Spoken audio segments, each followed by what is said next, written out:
I've known here you left home at 15. Yeah.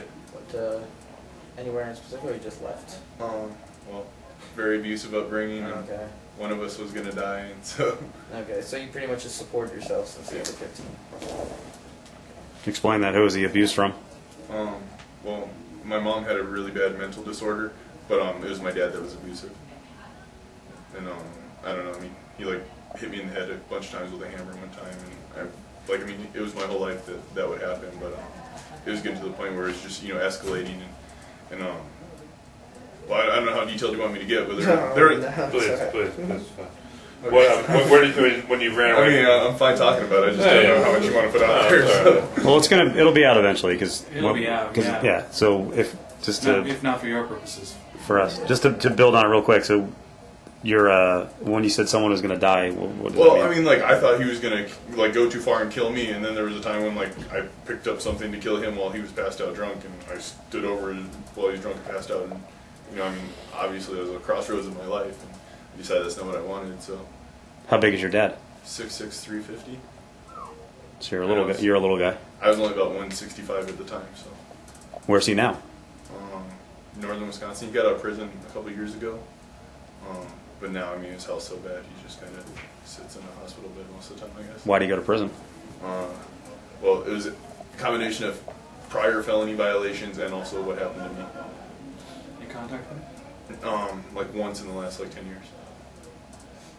So when you look at a guy like, so his name's Sooner, Daniel, the guy who had a whiskey and Coke for breakfast. What's your reaction to that? Oh, I don't care. I mean, like, I think it's probably stupid as far as what we're here to do, but I'm not like uncomfortable with it or anything. I mean, I drink from time to time as well, but I don't think 9 o'clock in the morning the second day you're there is probably the place to do that. So. Yeah. Where'd you go when you were 15?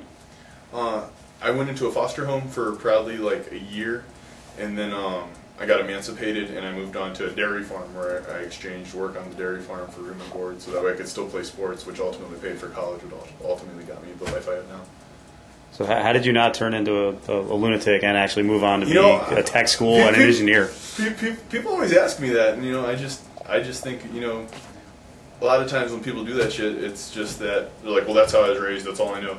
I mean, like, I was very aware that that wasn't right, and so, like, all the while I was having, I'm like, this isn't the right way to go, and so, So resilience come in handy. Yeah, I mean, like, I definitely think it's my intelligence that helped me see through the situation, I mean, either one of them have a lot that I could learn from, and a lot that they could teach me, so I'm pretty excited about that. Yeah, who else do you, who are some of your favorite fighters?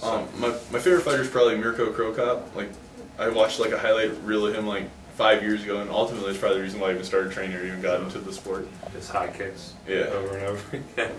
Yeah. Can you do that? From time to time. All right. Actually, every fight, all 9 pro fights I have, I've worn Krokop shorts in. So. Red, white, number. Yeah, wow. I know. A little bit of an homage, but it's probably time to start doing my own thing. So. Just the consensus I get is a lot of people think he doesn't really belong here, that he's not really a mixed martial artist, and that his skills will get exposed for that.